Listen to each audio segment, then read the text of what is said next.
নন্দন TV আয়োজিত law and লাতে অনুষ্ঠানের আজকের পর্বতে আপনাদের স্বাগত জানাই। আমরা যে বিষয়টা নিয়ে আজকে কথা বলবো সেটি হলো Toronto vacant home tax declaration. Vacant home tax declaration যে অব্লিগেশনটা দিয়েছে সিটি, সেটা থেকে কোন কোন প্রপার্টি এক্সাম্পটেড, অর্থাৎ সব প্রপার্টি কিন্তু আসবে না, কিছু প্রপার্টি আপনি এক্সাম্পশন নিতে পারেন যদি although if the property is vacant you can get the exemption. You don't have to pay vacant home tax under the declaration. So সেই প্রপার্টিগুলো কি? যেমন ধরুন আপনার নিউলি কনস্ট্রাক্টেড কন্ডো আপনি কিনেছেন একটা নিউ বিল্ডের থেকে, এখনও মিউনিসিপ্যাল রোল নাম্বার অ্যাসাইন হয়নি। যদি এই প্রপার্টি ভ্যাকেন্টও থাকে তাও আপনাকে ভ্যাকেন্ট হোম ট্যাক্স ডিক্লারেশন দিতে হবে, কিন্তু আপনাকে এক্সাম্পটেড ক্যাটাগরিতে এক্সাম্পশন ক্লেম করতে হবে যেহেতু এই প্রপার্টির মিউনিসিপ্যাল রোল নাম্বার তখনও অ্যাসাইন হয়নি। এছাড়াও multi residential, commercial or industrial property, অর্থাৎ যেগুলো কমার্শিয়াল ইন্ডাস্ট্রিয়াল মাল্টি ইউনিট, সেগুলোতে vacant home tax exempted, although that is vacant কিন্তু এক্সাম্পশনের আন্ডারে যাবে।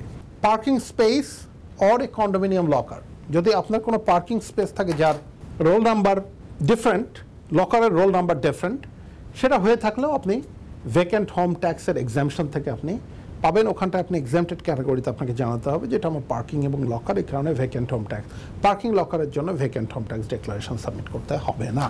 সো এটা হলো আপনার এই প্রপার্টি ক্যাটাগরিগুলো। এছাড়াও আর এক এক্সাম্পটেড প্রপার্টিজ যেগুলো আছে সেগুলো হলো আপনি কোন জায়গাটায় ভ্যাকেন্ট থাকলেও vacant home tax declaration submit করতে হবে না, সেটা হলো ধরুন ডেথ অফ এ রেজিস্টার্ড ওনার। যদি ওনারের কোনো কারণে ডেথ হয়ে থাকে, ডেথ হয়ে থাকবার জন্যে ওই প্রপার্টি ভ্যাকেন্ট থাকে, তাহলে ভ্যাকেন্ট হোম ট্যাক্স ডিক্লারেশন এক্সাম্পশনের আন্ডারে আপনি পড়বেন। এটার জন্য একটা লিমিটেশন আছে টাইমে, এটা সারা জীবন আপনি রাখতে পারবেন না, এটা কনজিকিউটিভ 2 ইয়ার্সের জন্য আপনার এই ভ্যাকেন্ট হোম ট্যাক্স ভ্যাকেন্ট থাকা অবস্থাতেও আপনি এক্সাম্পটেড ক্যাটাগরিতে পড়বেন। এছাড়াও আপনার প্রিন্সিপাল রেসিডেন্স আছে এবং আরেকটা প্রপার্টি আছে যেটা আপনার কেয়ারের জন্য, অর্থাৎ কোনো কারণে আপনি অসুস্থ এবং সেটার কেয়ারের, আমরা এত ডিটেলস এই মুহূর্তে যাচ্ছি না, বাট একটা ক্যাটাগরাইজ একটা আইডিয়া দেবার জন্যে যদি একটা প্রপার্টি থাকে কিন্তু অন্য একটা প্রপার্টি আপনার কেয়ারের জন্য ইউজ করা হয় তাহলে সেটাও এক্সাম্পশনের আন্ডারে আসবে। এছাড়াও আপনার প্রপার্টি যদি রিপেয়ার অথবা একটা সিগনিফিক্যান্ট রেনোভেশনের মধ্যে দিয়ে যাচ্ছে, তার মানে সেটা ভ্যাকেন্ট ছিল অনেকদিন, তার সত্ত্বেও আপনি ভ্যাকেন্ট হোম ট্যাক্স ডিক্লারেশন করে এক্সাম্পশন ক্লেম করতে পারবেন, সেটা ভ্যাকেন্ট থাকলেও আপনাকে ভ্যাকেন্ট হোম ট্যাক্স দিতে হবে না। এছাড়াও occupancy for full time employment যদি হয়, এটা ডিটেলসে জানবার হলে আপনি গুগল অর্থাৎ সিটি অফ টরন্টোর ওয়েবসাইটে গেলে আপনারা দেখতে পারবেন, ওটা ডিটেল দেওয়া আছে। অথবা কোর্ট অর্ডার যদি কোনো কারণে থাকে যে না এই প্রপার্টিতে কেউ থাকতে পারবে না, it should be vacant. Family কেসে এরকম আমরা সবসময় দেখি যে হাজব্যান্ড ওয়াইফের মধ্যে ডিসপিউটের কারণে প্রপার্টিটা ভেকেন্ট রাখা হচ্ছে, যদি সেটা হয় কোর্ট অর্ডারে তাহলে আপনাকে ভেকেন্ট হোম ট্যাক্স ডিক্লারেশন এক্সাম্পশনের আন্ডারে আপনি পড়বেন। এছাড়াও vacant new inventory, secondary residence for medical reason কোনো কারণে, এবং সেক্ষেত্রে সেকেন্ডারি রেসিডেন্স যদি হয় মেডিকেল রিজনে, তাহলে তাদের একটা অন্য প্রপার্টি অন্য জায়গায় থাকতে হবে প্রুভ করবার জন্য যে এটা সেকেন্ডারি রেসিডেন্স, সেই ক্ষেত্রে আপনি এক্সাম্পশনের আন্ডারে আসবেন। এখন প্রশ্ন হলো যে আপনি যদি ভ্যাকেন্ট হোম ট্যাক্স ডিক্লারেশন যে অব্লিগেশনটা করা হয়েছে 2022 সাল থেকে, এটা যদি কোনো কারণে না করেন তাহলে সেটা কি হবে? যদি কোনো কারণে না করেন তাতে কোনো অফেন্সের কিছু নেই, কিন্তু আপনার ক্ষেত্রে এটাকে ধরে নেওয়া হবে যদিও আপনার প্রপার্টি এমটি না থাকে, অর্থাৎ আপনি আছেন, টেনেন্ট আছে, প্রপার্টি ভ্যাকেন্ট না, কিন্তু আপনার vacant home tax declaration submit না করবার কারণে ওটাকে ডিমড ভ্যাকেন্ট ধরে নেওয়া হবে, অর্থাৎ বাই ডিফল্ট ধরে নেওয়া হবে যেহেতু আপনি সাবমিট করেনি, তার মানে হলো ওটা ভ্যাকেন্ট, এবং সেই অনুযায়ী সিটি অফ টরন্টো আপনার ভ্যাকেন্ট হোম ট্যাক্স অ্যাপ্লাই করবে এবং আপনাকে ভ্যাকেন্ট হোম ট্যাক্সের একটা বিল পাঠাবে যেটা আপনাকে পে করতে হবে। এটা হলো যদি আপনি ডিক্লেয়ার না করেন। যদি আপনারা এরকম কিছু ঘটনা ঘটে যে পাওয়ার অফ সেলেও আপনি প্রপার্টি যখন কেনেন, পাওয়ার অফ সেলের ক্ষেত্রে প্রপার্টিতে লেখা থাকে অ্যাজ ইজ, আমাদের ধারণা যেহেতু পাওয়ার অফ সেলে আমরা কিনছি প্রপার্টি কোনো ব্যাংকের ফোরক্লোজার অথবা কোনো মর্টগেজ ফোরক্লোজার থেকে, আমরা হয়তো ভেবে নিচ্ছি যে এটা তো ওদের লায়াবিলিটি, টেকনিক্যালি না। পাওয়ার অফ সেলের প্রপার্টি যদি আপনি কিনে থাকেন এবং ভ্যাকেন্ট হোম ট্যাক্সটাকে কিন্তু আপনাকে কনফার্ম করতে হবে যে পাওয়ার অফ সেলে যারা বিক্রি করছে তারা পে করে দিয়েছে, আদারওয়াইজ এই ভ্যাকেন্ট হোম ট্যাক্সের অব্লিগেশনটা আপনার উপরে চলে আসবে। এটা হলো পাওয়ার অফ সেলের প্রপার্টি। এখন ইস্যুটা হলো যে এটা রেশিওটা কি, অর্থাৎ ভ্যাকেন্ট হোম ট্যাক্সের রেশিও কত, কি পার্সেন্টেজে ট্যাক্স দিতে হয়। খুব সিম্পল হিসাব, অর্থাৎ আপনি যদি ডিক্লারেশন সাবমিট না করেন অথবা ডিক্লারেশন সাবমিট করেন ভ্যাকেন্ট বলে, তাহলে আপনার টোটাল প্রপার্টির ভ্যালিউর যেটা সিটি অফ টরন্টোর ভ্যালিউ, সেটার উপরে 1% ফ্ল্যাট ট্যাক্স ইম্পোজ করা হবে।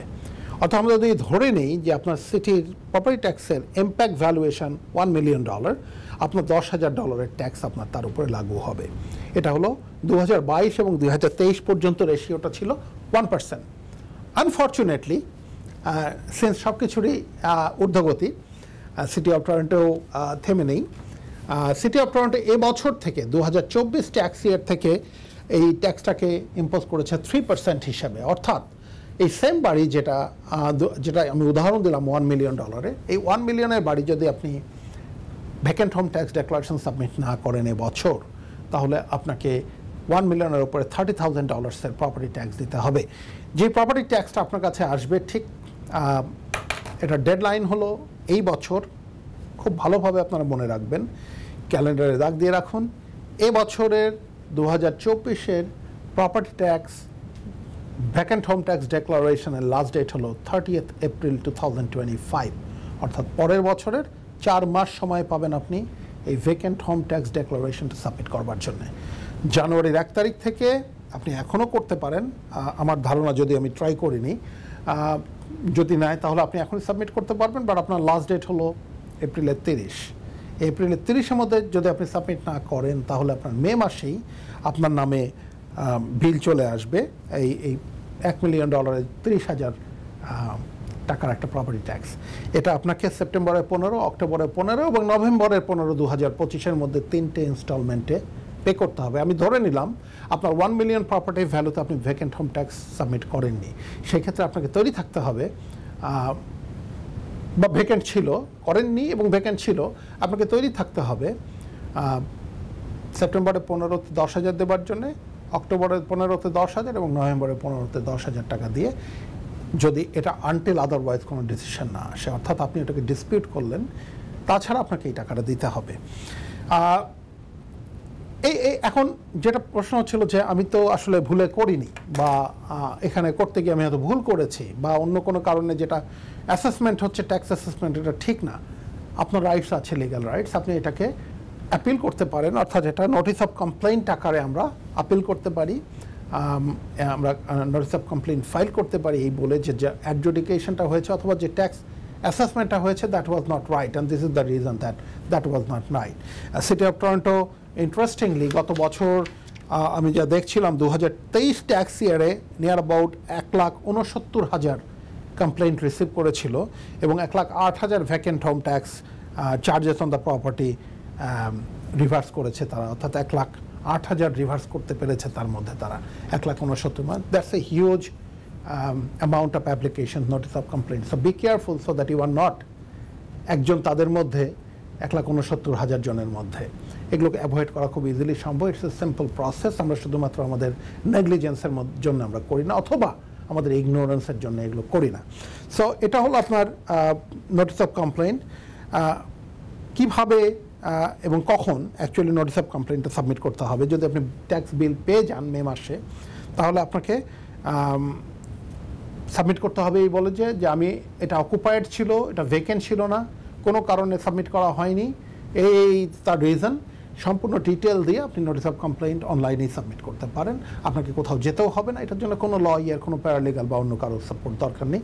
আপনি আপনার স্টেটমেন্টটা বলবেন এবং সাথে সাপোর্টিং ডকুমেন্টগুলোতে সাবমিট করলে সেটি খুব এক্সপেডিশিয়াসলি এগুলো ডিসপোজাল করে। এবং আপনার প্রপার্টি ভ্যাকেন্ট ছিল, আপনি ট্যাক্সও সাবমিট হয়েছে, কিন্তু ট্যাক্সটাকে আপনি ডিসপিউট করছেন কারণ যে ট্যাক্স অ্যাসেসমেন্টটা হয়েছে এটা বেশি, এটা কেন কম হওয়া উচিত, এগুলোর সমর্থনে আপনি যদি দিয়ে সাবমিট করেন তাহলে নোটিস অফ কমপ্লেইন্ট দেওয়ার পরে এটাকে ডিসপোজ করা হয়।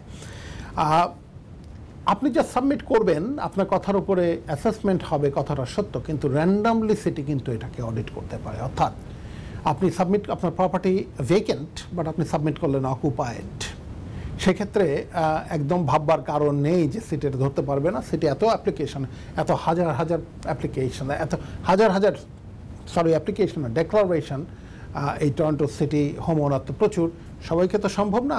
র্যান্ডামলি অডিট করে কিন্তু আপনার কাছ থেকে ডকুমেন্টস চাইতে পারে, তারা ইন্সপেকশন করতে পারে, এবং সেক্ষেত্রে আপনাকে ভেকেন্ট হোম ট্যাক্স দিতে হবে উইথ পেনাল্টি। এছাড়াও একটা অব্লিগেশন দেয়া হয়েছে সবার জন্য as a public of the civic community, যে আপনি যদি দেখেন কোনো property vacant, this is your responsibility সিটিকে জানানো যে এই প্রপার্টি লং টাইম ভেকেন্ট। কারণ হলো সিটির উদ্দেশ্যটা কিন্তু অ্যাকচুয়ালি ভালো, যে সিটির অ্যাফোর্ডেবল হাউজিংয়ের জন্য যে অ্যাকোমোডেশন করা, অর্থাৎ এই অ্যাকোমোডেটেড জায়গাটুকুতে একজন নাগরিক হয়ে আমার আপনার দায়িত্ব যে যদি কোনো প্রপার্টি সত্যিই ভেকেন্ট থাকে তাহলে সিটিকে ভ্যাকেন্সির ব্যাপারে অবগত করা, এটাতে আপনার রাইটস আছে, এবং আপনি সিটিকে কল করলে সিটি আপনার কাছ থেকে ইনফরমেশন নিয়ে তারা তাদের মতো ব্যবস্থা নেবে। আবারও বলছি, খুব ছোট্ট একটা কাজ, কিন্তু আমরা শুধুমাত্র নেগলিজেন্স অ্যান্ড ইগনোরেন্সের জন্য আমরা করি না, এটা অবশ্যই আপনাদের জন্য করণীয়, সবার করণীয়। এখন অনেকেই মাল্টিপল প্রপার্টির ওনার, এগুলো ছোট্ট ছোট্ট ভুলের জন্য প্রচুর হ্যাসেল পোহাতে হয়। এইটুকু থেকে বের হওয়ার জন্যে এপ্রিলের 30 তারিখ 2025, আবারও বলছি এই বছর অর্থাৎ 2024 প্রপার্টি ট্যাক্স ইয়ারের vacant home tax declaration submit করবার ডেডলাইন এপ্রিল 30, 2025। এর মধ্যে আপনারা অনলাইনে আপনাদের ডেক্লারেশন সাবমিট করে দেবেন। আমি বলবো এপ্রিল 30, 2025কে মাথায় না রেখে, প্রথম বছর 2022-এ করেছিল 2022-এ ফেব্রুয়ারির 28 তারিখের মধ্যে, 2023 ওটা বাড়িয়ে মার্চ করা হয়েছে, পরবর্তীতে এক্সটেনশন গ্রেস দেওয়া হয়েছে, এই বছর একটু বেশি দেওয়া হয়েছে। বাট আমি বলবো আপনারা বছরের শুরুতেই আপনাদের টু ডু লিস্টের মধ্যে ভেকেন্ট হোম ট্যাক্স ডেক্লারেশন সাবমিশনটাকে একটা পার্ট করে নেন। এবং সবথেকে গুরুত্বপূর্ণ বিষয় হলো যে এইবার ভেকেন্ট হোম ট্যাক্স ডেক্লারেশনের রেশিও হলো, tax ratio 3%, it is huge. So এগুলোকে অ্যাভয়েড করবার জন্যে এপ্রিলের 30 লাস্ট ডেট, আমি বলবো বছরের শুরুতেই আপনাদের ভেকেন্ট হোম ট্যাক্স ডেক্লারেশনটা সিটি অফ টরন্টোর ওয়েবসাইটে গিয়ে অনলাইনে সাবমিট করবেন। খুব সিম্পল, আপনি যদি গুগল বারে আপনি vacant home tax declaration submission লিখলে আপনাকে সরাসরি নিয়ে যাবে সেই ওয়েবসাইটের সেই পেজে। সেখানে গিয়ে 5-7-10 মিনিট সময় ব্যয় করে আপনারা আপনাদের এই ভেকেন্ট হোম ট্যাক্স ডেক্লারেশনটা অবশ্যই সাবমিট করবেন। আমি বরাবরই আমরা ল অ্যান্ড লাতেতে নিয়ে আসি সমসাময়িক বিষয়গুলো, এটাতে যেহেতু আমিও একজন টরন্টো হোম ওনার, আমার কাছে মনে হয়েছে, এবং বিগত দিনে আমি দেখেছি এই না করবার ফলে যে হাসেলগুলো আমাদেরকে পোহাতে হয়, সেটার থেকে আমরা আপনাদের সামনে এই প্রোগ্রামটা নিয়ে এসেছি। আপনারা আপনাদের ক্যালেন্ডার মার্ক করে রাখুন, এপ্রিলের 30 লাস্ট ডেট। এরকম সমসাময়িক বিষয় নিয়ে আমরা আবারও নন্দন টিভি আয়োজিত ল অ্যান্ড লাতের অনুষ্ঠানে আসব। সেই পর্যন্ত ভালো থাকবেন, সুস্থ থাকবেন। শুধু একটা বিষয় বলবো, এই অনুষ্ঠান ল অ্যান্ড লাতে হলো একটা ইনফরমেটিভ অনুষ্ঠান। আপনারা এর থেকেও যদি বেশি কোনো লিগ্যাল অ্যাডভাইসের দরকার হয় তাহলে আপনাদের যে আইনজীবী আছেন, ব্যারিস্টার অ্যান্ড সলিসিটর, অথবা আপনাদের অন্য কেউ আইনগত সহায়তা দিয়ে থাকলে তাদের সঙ্গে যোগাযোগ করবেন। সে পর্যন্ত ভালো থাকবেন।